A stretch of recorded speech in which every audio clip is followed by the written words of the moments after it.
Today, we have with us an OC speaker, Mr. Andrei Gavrilov, Lance Stafford Larson Student Paper Award winner and Canadian Regional Lead Ambassador IEEE and is going to share with us something very relevant, how to write an effective technical paper and why. With immense pleasure, I welcome Mr. Andrei Gavrilov for taking the session. Welcome, sir.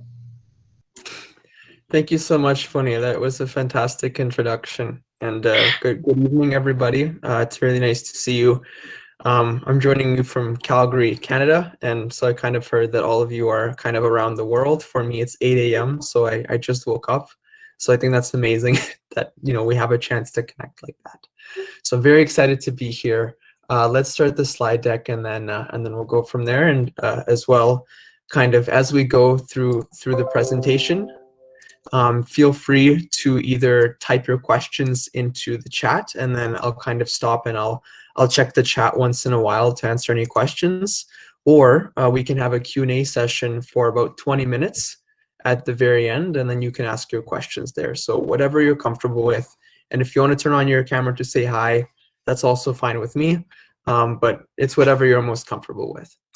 So let's get started with the presentation. So as Bonia said, we're going to talk to you about why to write technical papers and how to write technical papers. So as you can see the outline, we'll start with a personal introduction about myself, some work in IEEE experience just for some more background. Then we'll talk about the first bit, why to write technical papers. Then we'll talk about how to write them, and then I've prepared some tips for you. And then we'll finish off with our Q&A session at the end. Perfect. So a little bit about me to start. So as I said, I'm born and raised in Calgary, Alberta, Canada. So this is my downtown city. And I also attend UBC, which is the University of British Columbia in Vancouver, Canada. So a few hobbies that I enjoy. I really enjoy playing tennis. I both coach and I also play competitively. Really love to public speak. I've been public speaking since grade 8 or 9 in high school. And also I really love to travel. And this is a picture of me on Dragon's Back Trail hike in Hong Kong. So fantastic place. And of course now we can't travel as much. So I'm really looking forward to traveling back when we have some time. So as I said, I go to UBC.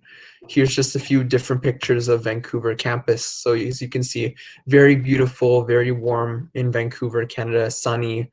Right now it's perfect time of the year. And I'm very involved with campus too. So you can see there's one of my organizations there, which is Bartlett House Council President. So that was me back in second year. As well, I'm in engineering. So my background is computer engineering. That's what I'm majoring in, minoring in commerce. Specifically, my program is called Integrated Engineering. It's where we take two different faculties and we combine them into one. So computer is my major and civil is my minor. We also do a capstone project every year. So here we made ThermoSleep, which was a product that helps you monitor your temperature during sleep. So pretty cool product. And we also did fun little engineering competitions and things like that. So that's me kind of making a propelled rocket with my team. Cool, a little bit about my work experience. I've had 3 jobs. I'll kind of just like rush through this, but I think this kind of also builds to that technical report writing side. First one was at City of Calgary, where I worked as a business continuity student. So a lot of business analysis and writing technical documentation for recovery procedures. Second one was City of Vancouver Project Delivery Branch. So working as a project coordinator and writing lots of project charters, risk registers, schedules, and budgets. And currently, I'm working at Suncor Energy, a big oil and gas company in Calgary, Alberta, and here I'm working as a developer. So less on the technical reporting side, more on the app developing side, just like you see in that photo in the top right. Cool. And then finally, for some of my volunteering experience that I've had with IEEE, since I always think it's very important to share that piece. The whole IEEE volunteering journey started in 2016 when I volunteered with Professor Ying-Shu Wang. He's standing on my left there in the bottom picture, to go and volunteer at one of the conference study chairs, the IEEE International Conference on Cognitive Informatics and Cognitive Computing. Wow, it's a pretty big word. It's there's a lot in there. So that's where the adventure started. And then I went and I volunteered, and I got a chance to connect with different professors, and even Professor Canadian IEEE president at the time, Witold Kinsner, who's in the top photo. So it was a fantastic opportunity to meet everybody. And after the volunteering experience, it was so successful that I had a chance to come back. So I came back in 2017, and I also presented my first research paper at the conference, which was on cognitive neural networks, and that's kind of one of the papers that I'm going to showcase here today. So kind of that's some more information on that side there. And it was, again, fantastic volunteering opportunity, and met lots of professors. And again, came back in 2018. So University of Berkeley, California, USA. This is where I did second research project. And then, sorry, the previous one was on facial biometric recognition systems. And then 2018 was on the convolutional neural network. And that's what I'll be showing you a little bit later in the presentation. And then finally, I also came back in 2019, just as a volunteer, but in beautiful Polytechnic University of Milan in Italy. So beautiful time, had a fantastic time volunteering. And this year, I'm not sure kind of what the plans are, but probably this year will be online. So we'll kind of see where that goes. About the direct volunteering opportunities I've had, as Bonia mentioned, I'm the vice chair of the Student Activities Committee. So in 2019, this is where we just oversee having different presentations and different events like Student Congress, and having organizations come and speak to students. And a really cool part of when I started volunteering is I actually was on exchange in Singapore right when I got the role to start volunteering. So, you know, I both go on a 4-month exchange, but I also started the volunteering role for IEEE in Singapore. That's probably close to like where some of you all are today. So, you know, again, I'm still in this role. I'm currently vice chair communications, and then we're going to see where this role goes. And then my second role, as Bonia mentioned, is the IEEEXtreme Canadian Regional Lead. So if you have not heard of IEEEXtreme competition, it's an international competition, 24-hour coding competition, where you get together with teams and then you have to solve different challenges for points. And then we have over 950 ambassadors volunteering with us, and over 1,000 participants each year. So it's absolutely amazing how many people are involved with this competition. And just to be a part of it, this is my second year being a part of it. It's amazing how much it's grown. So, you know, really inspirational to see all of this work being done, and the huge committee team behind it to make it work. So very, very grateful to kind of be here. Cool. So that's a little bit of the background experience. That was kind of the speed run through, because I want to jump into the core pieces, which is both why to write technical papers and then how to write technical papers. So just before we kind of jump into the main part of the presentation here, any questions on the background knowledge or, you know, IEEE experience? You can either unmute and ask, or you can just type in the chat. So I'll give that opportunity quickly if anybody wants to.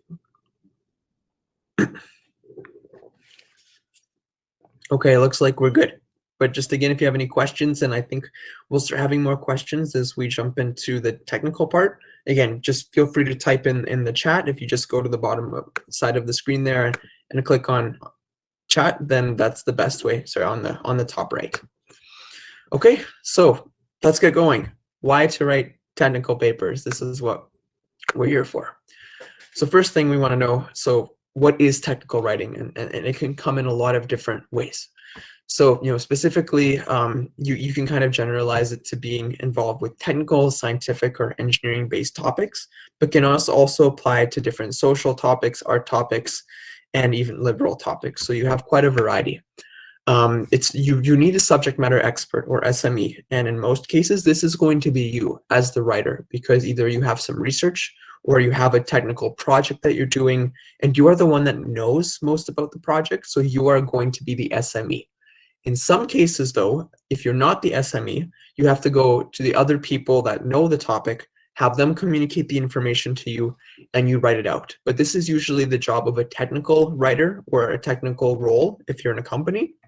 Otherwise, it's up to us. We've got to be that subject matter expert. As well, it's meant for an audience. So when you're writing, you're not just writing for everybody, but you always want to target whatever you're writing towards a certain audience. we'll go a little bit more into detail later in the presentation on exactly what type of audiences we want to write for, but that's just something you have to keep in mind, because you're not just like writing for, you know, your little brother or your uncle to go read, but other, you know, researchers, other scholars, and other professionals and students in your field or in potentially other fields. And as well as it says there's action oriented, but we'll talk about that more a little bit later.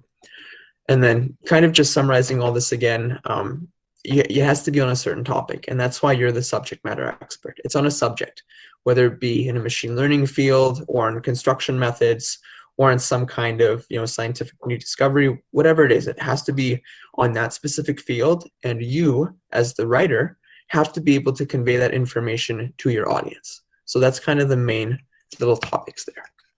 So as well, the main point of kind of, if there's only one thing that you leave here today with, just one, I want it to be this line for the why portion. Why write papers?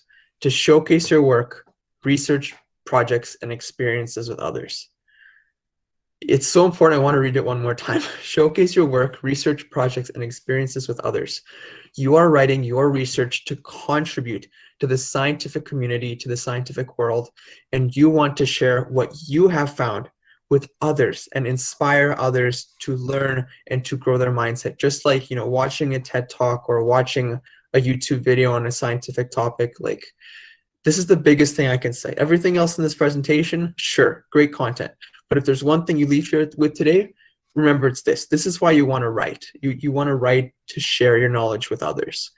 So kind of building on top of that, you can also share it with technical audiences. So again, the scientific community. Another point I want to make is there's a lot of false information online, and it can be very difficult to kind of know what's going on if there's so much information, and I can sometimes find the field is diluted. There's tons of information out there. So making sure that you have credible sources when you write and the information is accurate, that's very important, so that you know that your data points are correct.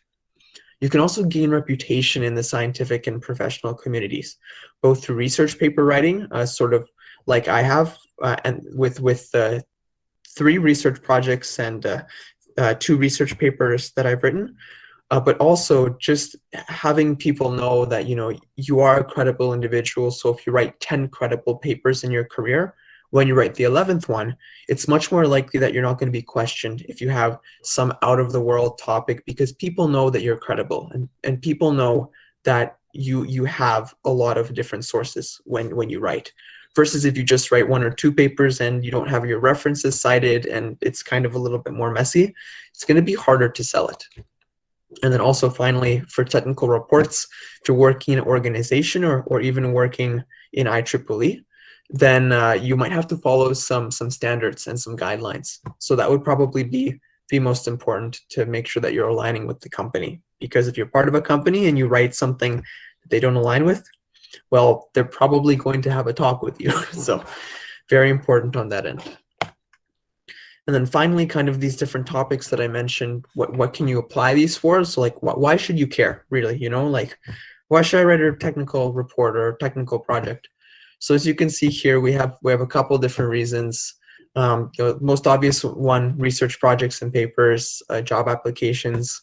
If you're working for a company or even for a group project, you can write technical report or summary paper, and we'll be seeing an example of that later in this presentation. You can also write technical memos or even applications for scholarships. Like, this is where this stuff can be applied to, and you get money. Like, that's awesome. Help you with your education, help you with your finances. With that last point on scholarships, I want to very briefly highlight, and I did a webinar about a month ago for a different IEEE community on this, the Lance Stafford Larson Writing Award. But I just wanted to quickly show a few slides. This is a Best Student Paper Contest Award that's given each year. So if you're interested, feel free to go Google it. But the point that I want to say with this is, so I wrote the research paper on convolutional neural networks back in 2018. And the goal of that paper was just to gain exposure in machine learning field and with convolutional neural networks and CNNs. Like, that was the goal. But what I managed to do is take that research project and actually convert it into a paper of its own and submit it for this contest as a short paper. And I actually did win second place for the second research paper I've written in my life, which is like, wow, it's very impressive. So this is just a brief overview. I can't really show you more just due to the copyright issues, but we'll be coming back to this slide. So I'll be going more into depth on what you see here, including formatting the text and also those images that I've sized up for you. And kind of, so where did this go? We can see now that, it's available. I got the paper published through IEEE Computer Society and ICCI. So you can actually purchase this paper. So this whole thing went from just being an idea to join a research team at UBC, to making a research project, to making a research paper, winning a contest and scholarship, and then even getting the paper published. Like, this is how far this thing went. And I wasn't expecting that. So it's just amazing if you put a little bit of time into this, like how far it can go. And this is a separate research paper. This is on quality estimation for facial biometrics. But just wanted to throw this in here that you even got it published as part of a chapter with the University of Calgary team. So this stuff can go so far, and it's kind of with you for the rest of your life, like a criminal record, but a good criminal record. Like, you want to have that exposure that you have published research papers, you have published technical documents and reports. So it'll take you really far. Cool. Okay, so that's kind of what I can share with you, at least from my experience, the benefits that research paper writing and technical report writing has brought to me. What it brings to you is kind of going to be up to you with what you want to do with your career, what you want to do with your life and your different experiences.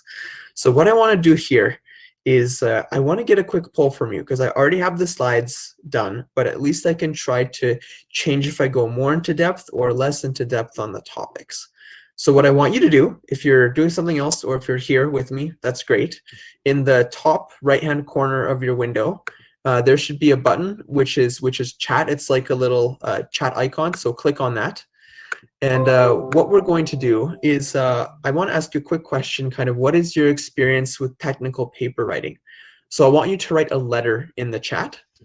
So if you have no experience, then can you please write A, and then some experience B, a good experience C, and if you have excellent experience D. So if you can just go in there, click, and then I'm gonna look here. Oh my gosh, it's just flooding with A's. Wow. Also, that's a lot of people there. Hi, everybody. Wow. Okay, cool. So I think I only saw A's and a few B's. I don't think a single C or a single D. Okay, cool. Yeah, hi. Okay, cool. Okay, this is really good, because now I know the audience that I'm dealing with. So, if I would have seen lots of C's and D's, I would have approached this in a much different way. But okay, I see that we're all very new to this field and we haven't really written too many papers. Or maybe you actually have written some, but you just don't know. Because sometimes technical paper isn't what you think it is. So I'll approach it with all these A's, but that's really good to hear. So thank you for letting me know, everybody in the chat. You can close the chat window if you like, or you can keep it open. And we'll keep going with the presentation here. Okay, but first, I guess it's important. We've been sitting for 20 minutes, so I think it's important. We'll do a quick stretch break. So just if you're sitting, just kind of like do a quick stand up, like kind of do a quick stretch. Stand up if you want to just like, make sure that you're good. Turn a bit, because we don't want to sit for too long. I've got some tea here, so I'll sip. But otherwise, I think we're good to keep going. Just making sure that we're staying healthy, because I think I'm working from home. I think I'm sitting for like around 8 hours to 10 hours a day.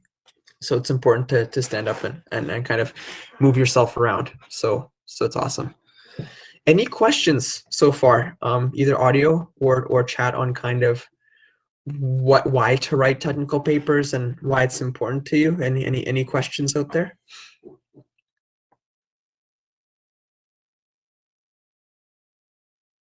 Okay, that's all good. And none so far means that either you guys are understanding everything or you're not listening. But I think you guys are. I'm just joking. I think you guys are kind of catching on, and I think the pace is good. But if you want me to slow down, let me know. or if you want me to speed up, just let me know too. I'm really flexible with the chat. Otherwise, let's get to the main portion here, and I think we're actually going to have a lot of time for the Q&A session at the end as well, about 20 minutes. Oh, perfect. Thanks, guys. So let's get to how to write effective papers and an overview for this kind of section. So it's kind of like a mini presentation inside the whole presentation. I'll give you both a few samples of the research papers and technical papers that I've written, and I'll take you through some of the different parts. I'll show you some writing tips on kind of how to make your writing effective, both from a mental perspective and from a technical perspective.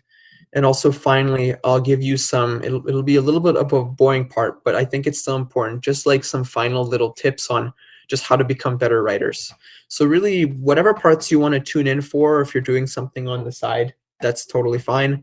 But whatever you find most helpful, I'd be very happy to share with you. Okay, so where to start? Before I get into like any diagrams, methods, processes, lists, like kind of the most important starting point, start with an idea and have the resources. If you want to write anything, be it a letter to somebody or an email to a colleague or even a letter to the mail, like anything that you write, you have to have an idea for why you're writing.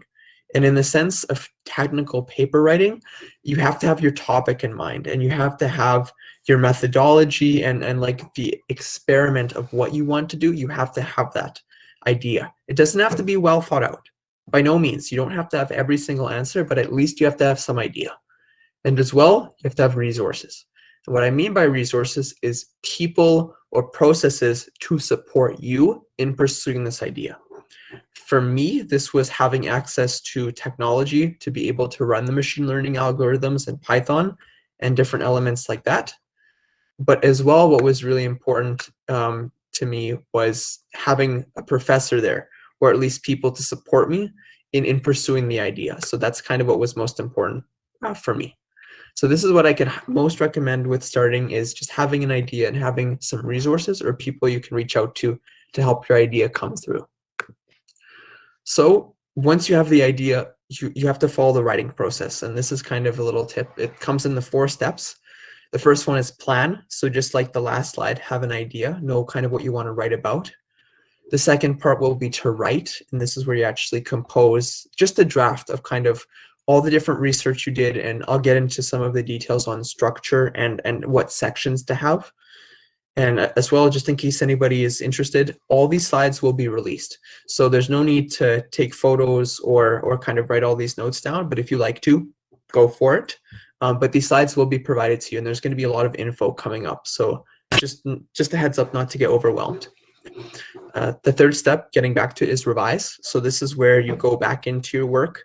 You start sectioning it. You start organizing it kind of like the paper that you saw earlier. And then finally, you proofread. So this is where you're going to be catching your grammar errors, catching your technical writing, and this really, really contributes to your credibility. And we'll jump into that soon. Okay, research paper. We'll talk about 2 different types. We'll talk about research paper. We'll talk about technical paper. By technical paper, I mean technical report. So for research paper, these are some of the sections that I can recommend. So, you start with an abstract, introduction, you go through all those sections, but that's typically what I've followed when writing research papers, and it's yielded me very good results. So those are the recommended sections I'd recommend for you. Some little small tips, label all your graphics and equations. The number of times people are going to go back up and want to find an equation because they're trying to reference it, have everything numbered. It makes it so much easier for the reader and for yourself in proofreading to go back and find them. As I mentioned before, with resources, peer review is very important because, let's say, I'm a technical expert on technical writing, but maybe I have no idea how to perform deep fake learning on an image. And so like if I write about a very technical topic and I show it to you, you might not know what's going on if I haven't explained myself well. So before you even get to the editing and proofreading and publishing, have one of your friends, even somebody that has no idea about the topic, read it, because some parts they'll catch and some parts they will help you develop. And finally, third point there, research papers, it's not just to have a research paper, but it can go to so many different places like research projects. You can convert from presentations to papers and back, and also scholarships, kind of like I did. So I'm going to come back to this picture, and I'm going to see if I can turn on the highlighter here, the laser pointer. Cool. So we can see that there. So let's just take a quick minute, look through what we see here. We see a very big clear title at the top. We see all the authors, and it's all center aligned, as we can see here. Now, the format that I chose for this research paper is 2 columns. So we can see 1 column, 2 column, and then you kind of read from top left down. You can also have 3 column pages or 1 column pages, but it depends on the publisher, depends on where you're going. We have the abstract at the beginning. That was the first section. I have keywords in here. So this is kind of the words that they're going to be seeing throughout the paper. So this is kind of a heads up for them. You know, get ready to see these words a lot. And if you don't know what it is, then Google search it or keep reading until I define it. Then we have an introduction here, and as you can see, I already have references to different sources. And at the end of the research paper, I give references to all those professors. And you can continue. It's left aligned, literature review, and then these images I just kind of zoomed in, but you can see very clear what's going on. Figure 1, an example of various layers. Figure 4, sample image data set. And then these images would be laid right inside, kind of right instead of this paragraph. And that would kind of be the format of how the research paper goes. Now, if you're interested in this research paper, kind of what we did in overfitting and underfitting, just feel free to reach out, but that's not the purpose of the presentation today in the webinar, so I'll skip over that part. But if you're interested, feel free to reach out to me on CNNs and machine learning. Next bit, we're going to technical report writing. So a little bit different than research paper writing. I'll turn off the laser point. Actually, no, I'll need it on the next slide. So for a technical report, it's a little bit different because you're not really examining research per se, but this might be on a technical topic like a report or a project that you did for school, or even analyzing a project that you did at your workplace. So maybe you had a 2-month project where you had to design this engineering drawing and implement something. This is where you do technical report. And again, these are the recommended sections. As we can see here, you again want to label your images, have a peer review, and this can be applicable for multiple projects and presentations. So what does it look like? So this is a technical report that I did for a materials course in third-year high school. So not high school, third-year university. And this is a project where we actually examined the bending force on a bow and arrow on a recurve bow, when you're pulling back the bow, what forces are in play, and how can we optimize the material. So it's kind of similar to the research project paper that you saw from before. We have an introduction, we have the background, we kind of inline the image in here. Again, see, we're labeling the images and we're citing the images as well. This is a figure from a little bit down the paper. We're showing a table, equations, figure 5, figure 6, referencing them. And we're also bolding the tables in the report. So it's very easy to kind of see when to reference a figure or a table. And we also have our table here with a figure for visual representation. So this table is representing this image. So you can see table 1, see figure 6 for visual representation. Very easy to follow. That's what I'm getting at. There's a lot of info, and I haven't looked at this paper in like 3 years, so it's not very familiar to me, but it's very clear. All the organization, there's lots of spacing, so you don't feel overwhelmed, and you can read through and you can reference different things. Whether research paper writing or technical report writing, same thing. It's got to be clear. You got to be able to reference those different things. Any questions on the format of research papers or technical papers so far? Cool. Looks like we're still rolling. Okay. Fantastic. Thanks there, Fenny. Okay, so that was more of high-level overview. We're going to jump a little bit more into low-level. I warn you, the next 10 minutes, I'm going to try to wrap up in 10 or 15 minutes. It's going to be a little bit dry.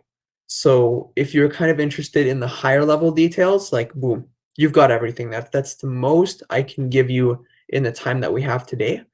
If you're interested in more technical bits and a little bit more lower level in terms of how to write itself and tips for just how to write, and this can be as well tips for writing, scholarship application, graduate school applications, emails to professors, this will be what this section will be about.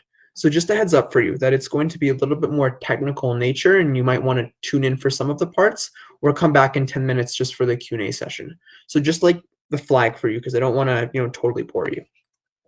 So for the first part, we're going to talk about the 6 C's of technical communication. This was introduced to me in first year university, and I've used it every single year whenever writing, and this is one of the core tools I use when I proofread.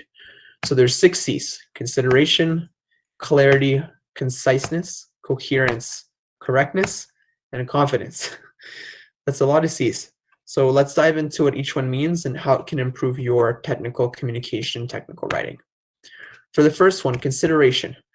Think about your audience. So why are you writing this paper? And what's the intention of my paper? This is what you want to be thinking, because when you have, just like the consideration of my research and this webinar, I want to transfer knowledge to you. That's what my goal is to share what I've learned and give it to you. So as well, audience can have a lot of backgrounds, so it's important to understand your audience, kind of like I did with the poll there. I know that we're pretty new with technical writing, so that's kind of why I did that poll, to learn more about your background on the topic. That's consideration. Number 2, clarity. Clear, straightforward messages using simple language. You want to be clear and concise, kind of like I'm being here as well. I don't want to start talking really fast and throwing tons of different terms at you to make you lost or confused. I want to keep it simple and avoid confusion. I want to use formatting to make it easy for you to look through the report and look through the paper to find what you need, kind of like with the different images I showed you before. And I want to only include the relevant information. This is a thing that I see happen so much. People will research a topic, and every single thing they find, throw onto the page. Do I think this is a good idea? Don't care. Throw onto the paper. Throw this in, throw my credit card number, throw everything, throw my background, everything. You don't want to throw everything on. It's going to confuse the reader. It's going to confuse your audience. Keep it simple. Keep it straightforward. Try to just have those topics that you need to share, and that's what you want to have. Number 3, conciseness. You want to be clear, and you want your message to get across directly. Elaborate where needed, so if you need to go into more topics, feel free to do it there. But otherwise, what I'd recommend at the beginning of each section, have an overview. What is this section going to talk about? Example for this slide, I'm going to talk about conciseness. And have a clear summary at the end of your section. So, for example here, try to eliminate redundancies and try to be selective with what information you're showing. So don't throw everything on the page, only throw the important stuff on the page. Number 4, coherence. Write in a way where each of your messages allows the entire part of the paper to contribute to the whole. This can be a little bit confusing, but the idea behind this is that one section supports the next section. So you're not just writing a section to just have it in there, and then it would be like me on the next slide going to like a picture of tennis playing or something. It has nothing to do with this presentation.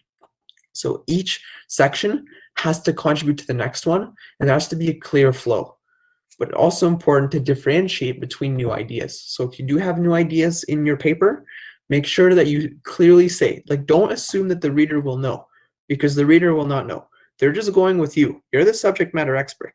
So if you're writing about something, or even in an email to a professor, if you have 2 things that you want to tell your professor, make them distinct. Use a number 1, first topic, number 2, second topic, or say, my first question is, write it out. My second question is, write it out, because it will help them so much to distinguish between the different parts of your paper or your email. So that's kind of some tips I can give there, and that's what coherence is. Allow parts of the message to contribute to the entire paper. As well, I guess, yeah, one more bullet point here. You can use formatting. So again, using the 1 and the 2 to help format better. Number 5, correctness or accuracy. If you're not writing about real data, or if you're not having accurate points, you're not going to be credible. And people are not going to read papers from you because they're going to know that you twist data and you don't make things true. So let's say you don't have data. Does writing about it fake make you bad? No, it does not. No, you just have to state your assumptions. If there's some parts where you're extrapolating, please state it. It's really, really important that you share when you are not using real data or when you are extrapolating. So just make the assumption, and I did lots of that in my research papers. As long as you are clear on what data you are missing, you will be credible, and it will be better for your career, and people will be able to follow you. As well, not only accuracy of the data, but accuracy of your words and accuracy of the paper itself, whether you're writing in English or a different language. Credibility is associated with the grammar. If I had this PowerPoint slide, lots of typos, you probably would not think that I'm the best person to be delivering this, or you wouldn't believe me as much. So keeping your English and your grammar correct in words, spelling, sentence structure, etc., it's really going to help people correct you. Maybe if you've received an email from somebody with lots of typos, you don't think it's the best, you're like, I don't know if this person is credible or not. So you don't want to be that person. You want to be credible, and you want people to read your writing and believe you because you have stated your assumptions and you've been very clear. And as well, it'll contribute to the community. It always comes back. You're sharing to others and you want others to learn from you, kind of like we're doing here today. Last C, confidence. Writing demonstrates professionalism, competence, and clear thinking.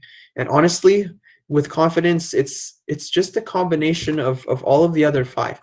You have the other 5, you got confidence in your writing. You know what you're talking about, you got confidence. You don't know what you're talking about, that's something that you either need to state your assumptions and only talk about what you know as the subject matter expert, and don't try to write about what you don't know. There were so many parts in this presentation that I did not know about, and I had to go consult industry professionals and stakeholders and do research online to get this information to you, and I know that it's accurate and I know it's right. So that's why I can present confidently. And for the audience to be confident, for all of you to be learning, you have to be confident in me. Otherwise, why are you here? Why are you listening to me if you're not confident? So that's another point. So again, use the other 5 C's. That's kind of just what I said. No need to read those little points there. Cool. So that's the 6 C's. I see we have no questions, so we'll keep rolling because I want to try to finish up in the next 5 to 7 minutes, so we have some time for questions. 2 types of editing. There's developmental and technical. I'll go a little bit faster over this section just because we're a little bit newer to writing. For developmental editing, this is where you're coming up with the idea. And kind of like the first time you write an essay in high school, it's kind of right, and you have some of your main ideas on the page, but you still have to go in and you have to later go tweak everything. So developmental editing, look at the product as a whole. And this is kind of like where you're just writing the first ideas. This is where you're occurring your editing at the draft sections. You don't have everything laid out. You're still learning. This is just a table on a checklist for development editing. I won't go into it now, but you can take a look at it once we share the slides after, and just go through it when you write. Second type of editing, technical. So once you have your draft complete, this is where you're focusing on the accuracy of the information and also of the grammar. So this is completed by you, the subject matter expert, where the other part can usually be developed by somebody that is not too confident or too expert like in the data. But again, during the technical edit, this is where you have to catch these things, such as unclear steps where you lose your reader, not enough information so they don't know what you're talking about, oversimplification or just wrong information. So you got to be careful for those. And again, here's the checklist. Feel free to look at it after the presentation on if you're going to be going through these topics. Okay, let's get to some final tips and tricks, and this is just going to be some English grammar and different writing tips that I can share with you. Past and present tense. Pick one, stick with it. The number of times that people switch between past and present and past and present drives me crazy when I'm reading a paper. Pick one and stick to it. Either present tense, I came, I saw, I conquered, or past tense, I come, I see, I conquer. Don't switch between them, and this is one of the hardest things to catch. Best advice, you just got to grit through it and just fix those up. Second bit, active and passive voice. This can be a large difference in the presentation. It's whether we're talking about something about me or something else acting on me. So here's 2 examples. The first one, the judge levied a $50 fine, is an active voice because it's the judge that did something. The judge levied the fine, okay? Active voice because the judge is acting. Passive voice, the tree's branch was broken by the storm. It's passive because the topic is the branch, but the main attention is the storm. So you want to try to write an active voice, you know, Andre delivered the presentation. Andre, that's about me. Versus the presentation was delivered by Andre. That's passive voice because the topic is the presentation and Andre was acting on the presentation. So try to use active voice if you can. Gerunds, just don't use ing. Like, don't use it. If you have an option to say, I am presenting this presentation, or I am, you know, not using, that's probably a bad example, but, you know, Andre is doing the presentation instead of Andre is presenting. Try not to use ing. Use present. Use the verb itself. To have. To see. Not seeing, not having, not playing. But try to use it without. Avoid redundancies. Did anybody see what I did there? You know, redundancies. Sorry, it was a terrible joke. My family said it was terrible. I hope it's not that terrible for you. Try to avoid redundancies. So, you know, close proximity. Yeah, we get it. Past history. Sure. Presenting a presentation. Yeah, what else do you do in a presentation? So these types of topics, just try not to use redundancies. You know, final conclusion, end result. Yes, we know it's the end result. So just tips like that. Oxymorons, don't use them. They're great for poetry, but really bad for technical writing. And what's an oxymoron? Figure of speech in which contradictory or opposite terms appear together. So as you can see here, original copies. They're kind of opposite, but they're together. Unbiased opinion, small crowd, alone together. Like when you look into it, doesn't make sense because it's opposite, you know, a small big, for example, but these make sense. So try to avoid them when you're writing emails or projects or PowerPoints or anything. Great for poetry, really bad for technical writing. You're just going to confuse your audience even more. And again, on that same note, use simple sentences. You don't look cool if you have a huge sentence that runs for 6 lines. It's just confusing, and I usually have to go back and read it. Split that sentence up into 2 or 3 that makes sense. That's the easiest thing I can do. Keep it simple. That's best advice I can give for you. Abbreviations, you are going to have a lot of them, but if you use it, please spell it out the first time you use it. Very simple. If you see a huge abbreviation, you know, I in my work, constantly people use these abbreviations and I'm saying, hi, I have no idea what you're talking about. What does this mean? If you just the first time in the paper, you write that abbreviation in full, like CNN, what's that? I don't know. Brackets, Convolutional Neural Networks. Oh, okay. Then you can just use CNN throughout the rest of the paper and then you don't have to type it out each time. That's some advice there. Lists, we'll kind of try to wrap up here. Just use lists for important points. I wouldn't really recommend them for technical writing as much. Try to avoid lists. But if you have to, just use it a few times. Don't overuse them. And finally, figures and tables.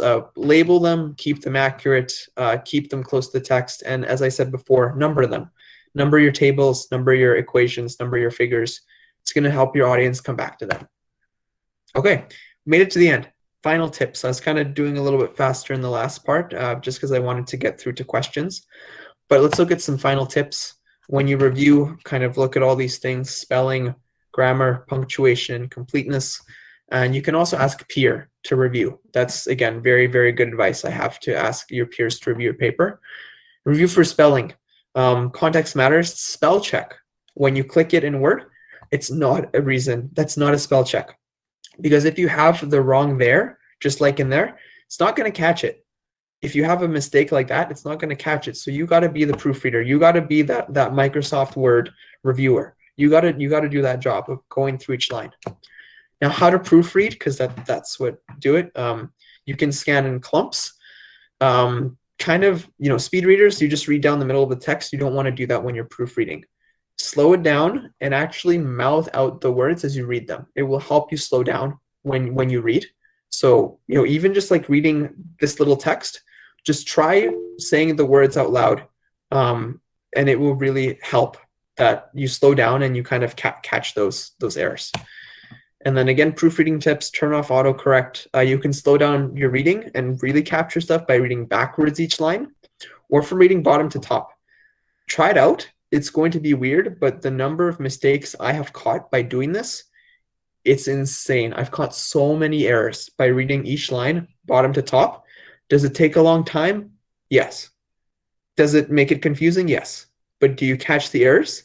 You do, and you get rid of them, which means one less error to make your paper a little bit more credible. And Wakas, I just saw the comment that you made there. Make sure the peer has some experience about research papers. Ideally, yes, but if they don't have the experience, you can also just ask them to proofread it, because anybody can catch grammar errors. But to gain the understanding, just see what they kind of catch out of it. But of course, it's better if you get somebody that does have some experience. So I think, in conclusion, so what's next for you? What I'm hoping, we'll have some questions here, but it's really wherever you want to take it. If you have some research that you're doing, or if you have some projects that you're working on, my goal is to try to help you both understand maybe why it's important to transfer this topic into a research or technical paper, and also how to do it. So using those tips, using those structures and formats that we saw in this presentation to help you better know and be confident with your research paper writing. And the more you do, the more you're going to get confident. So even if you can just get from step A, yeah, I see Govindraman, great question, tips for absolute beginners. Start with what you saw here. Have that idea, and just start by writing something about that idea. It doesn't have to be in this beautiful format that you saw. Just write a few paragraphs about following those sections. Introduction, why, what am I here about today? Some background information, what did I do? Even if you did a simple research project like stirring some water in a cup, it's the most elementary example. Idea that I had, I want to see what happens if I stir this water. Methodology, I got a cup, I got a spoon. This is the worst example ever, but it just can't come to mind. Stir the cup. Then show your observations. So I saw the water spin. Maybe I put some diluted, chemical in there. I saw like the water change color. Then conclusion. What did you do? I put water in the cup. I stirred it. This is what happened.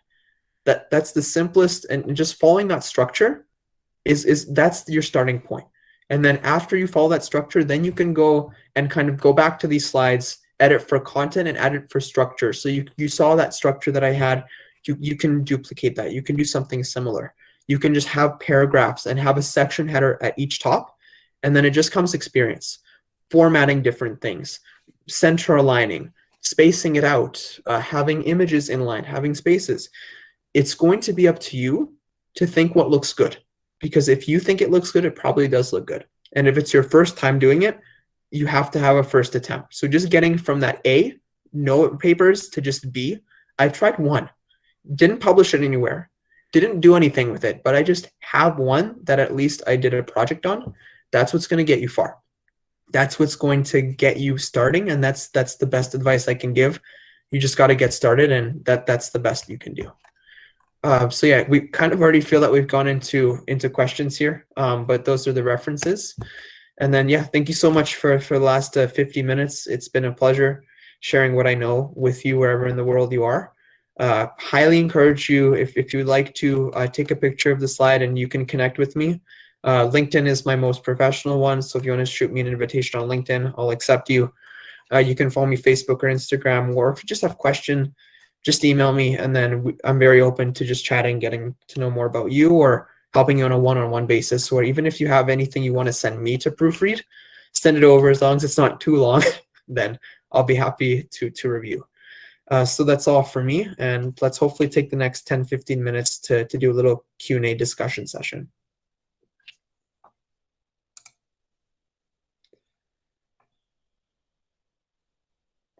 So maybe what I can, if you want, feel free to head out, or if you have any questions about the research that I've done, I can talk, Govindraman, if you want, I can talk more about some tips for absolute beginners. Kind of, if you have any. If you want to unmute and ask a question, feel free to, or if you just want to type it in the chat window, that's also good. So whatever you're comfortable with, I'll kind of leave the floor open for a minute here, just if anybody has any questions. Yeah. Hi, Andre. I think there are some questions in the chat box. Can you please check? Oh, sure. Yeah. Oh my gosh. I haven't been scrolling down. Oh. Yeah, it's okay. Oh my God. Okay, yes, few questions. we can figure out it.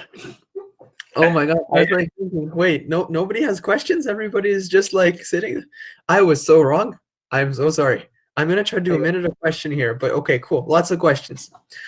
Okay. Hey, Anas, what's the main difference between a research and technical paper? Do you have to make an own invention to write a technical paper? Great question. Research paper, yes, your original idea or your group's original idea, or a new approach to a different idea that already exists in the market. So that has to be a new way of doing something. Technical paper doesn't have to be a new way at all. So let's just say you did any project you want. You did a research project. You did a house renovation project. You wrote a document on procedures at work, where you wrote a research paper at school for a course. You can write a technical paper on that topic, and that's just following that structure that I discussed earlier. Very similar sections, but a technical paper, it doesn't have to be an original idea. Research paper, usually yes. Technical paper doesn't have to be. Just have to document the process of what you did or anything that you did. So type a follow-up if you have a question, but that's the main difference. Hey, Vina, how do you brace yourself when your technical papers constantly fail to gather attention? Wow, that's a great question. Very, very good question. The biggest advice I could give is building your brand and networking. That's kind of the best way, because just you on your own, you're not going to get exposure on your paper. The way that I got exposure on my papers was at that ICCI conference back from the beginning. That's where I had exposure to share my paper with about 50 or 60 professors worldwide. And that was like my golden ticket. Getting into that conference and connecting and networking with professors worldwide, that's what got me so many connections. And now I have so many different resources. I've got the publisher, which is ICCI or IGI Global. And then that's kind of, I have people supporting me. So the biggest thing you want is support. You have a paper, email a professor. Doesn't matter who, say, hey, I've got this idea. I want you to read over this. Email your peers, your colleagues, lots of other students. People are good. They're going to support each other. That's the best advice I can kind of give for you there. Oh my gosh, still lots of questions. So let's see if we can keep going through. Hey, Fanny, if we're doing a research, should we wait until the result to start writing? Great question. I think you don't have to. Reason being, if you started doing some research and you're waiting for the algorithm to run, you're waiting for the test samples to develop, yes, you're waiting. You don't have results, but you already have your methodology. You've already started. You have your background info. You have your different references that you're looking, and you have your methodology and your hypothesis. Start writing all that down, make a template for yourself on your results section, and leave that until the end, and leave the conclusion until the end as well. But you can definitely start writing right as soon as you start the experiment, or as soon as you have the idea.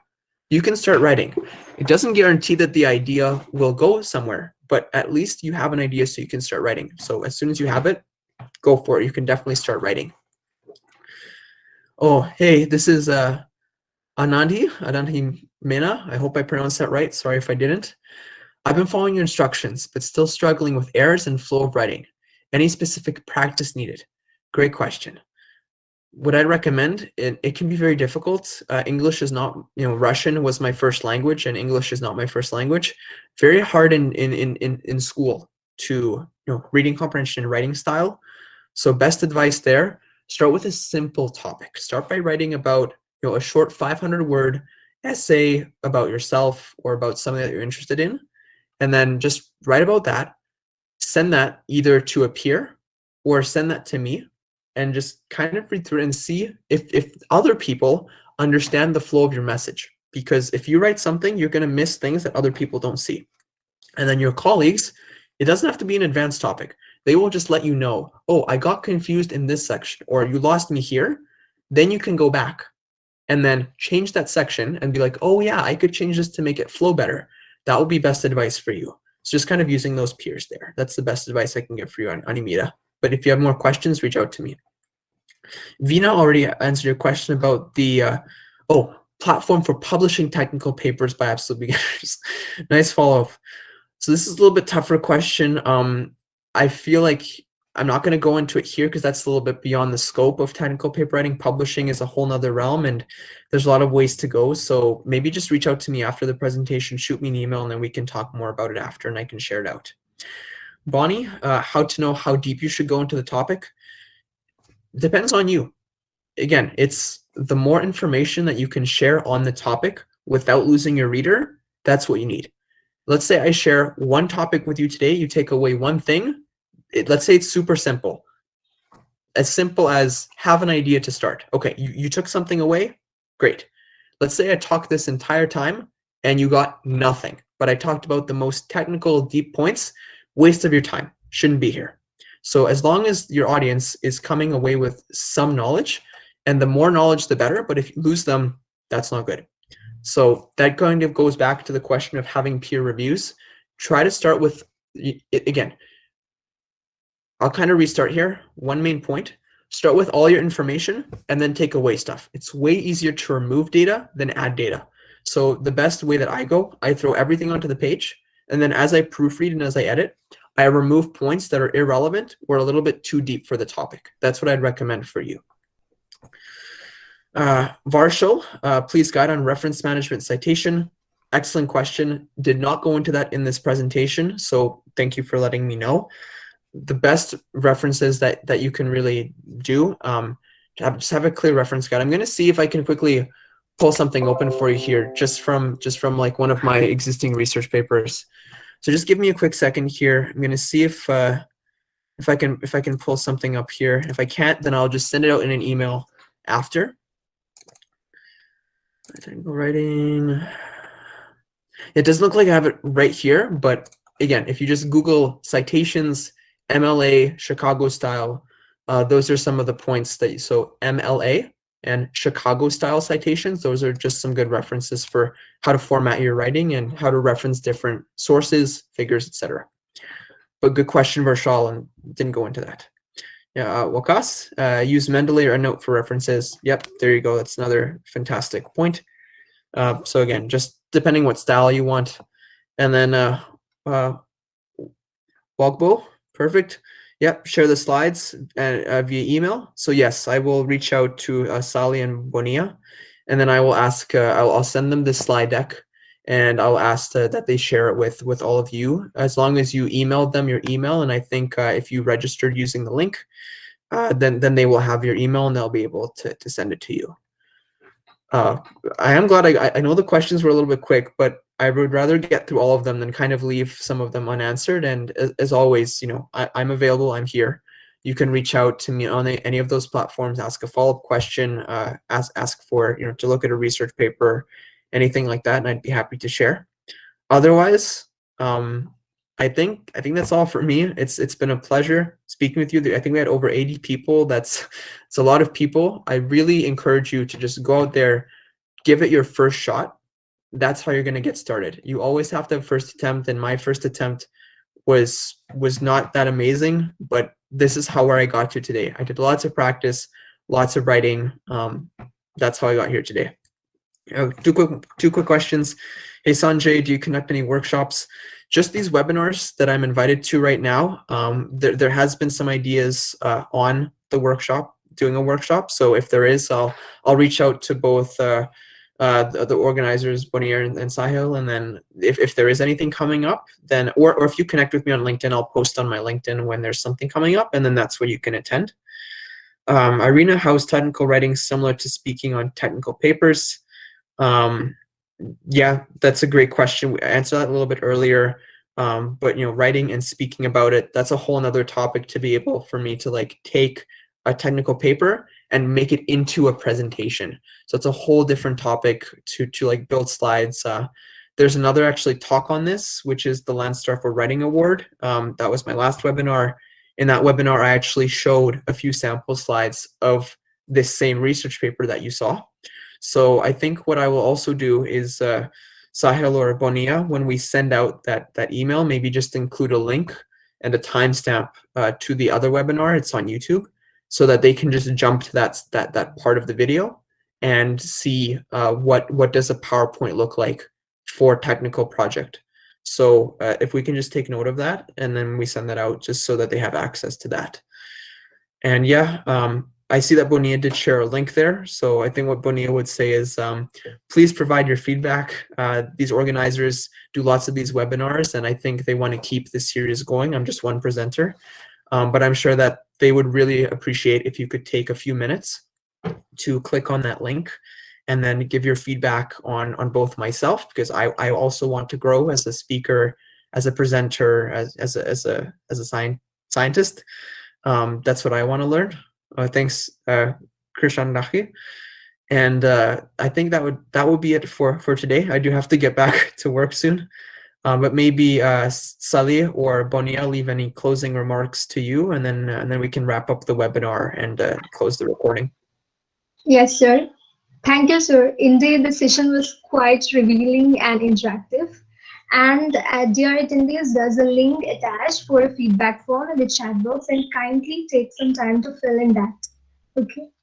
And now it's my pleasure to invite Ms. Shruti Amar, Vice Chairperson, Comsoc SBC MACE, for delivering the conclusion. Welcome, Shruti. Great. Thanks so much. Good evening, everyone. Thank you. Good evening, everyone. It's indeed a privilege to express my gratitude on behalf of IEEE MACE SB and all the participants out here to our speaker, Mr. Andrei Gavrilov, who has delivered an insightful and informative session on technical documentation. I extend a heartfelt thanks to you, sir, for sparing your precious time with us and enlightening us with your knowledge on the subject. Also, thank you for answering the queries and doubts the attendees have. We were so delighted to have you with us here today. Next, Thank you so I would much. like to thank. Go ahead. Okay, thank you. And I would like to thank and also congratulate the IEEE team and all volunteers who had worked towards making this event come to light. And finally, last but not least, to everyone who has joined us in the session, thank you for showing interest towards this program and for your cooperation. Thank you, everyone, for being with us.